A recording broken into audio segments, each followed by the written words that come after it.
এক সময়ের জাঁকজমকপূর্ণ অভিজাত বাড়িতে আজ শুধুই শূন্যতা।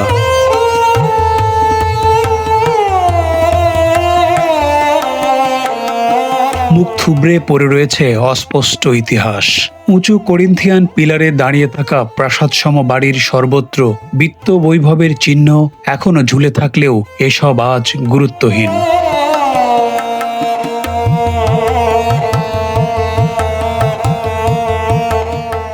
শোনা যায় কলকাতা থেকে মানিকগঞ্জের এই বেতিলা গ্রামে এসে বসতি গড়েছিলেন যতীন্দ্র সাহা, সাথে সহোদর মনীন্দ্র। দুই ভাই পাটের ব্যবসা করে বিপুল অর্থবিত্তের মালিক হয়েছিলেন। অনেকটা জায়গা জুড়ে নির্মাণ করেছিলেন বিশাল দুটি অট্টালিকা।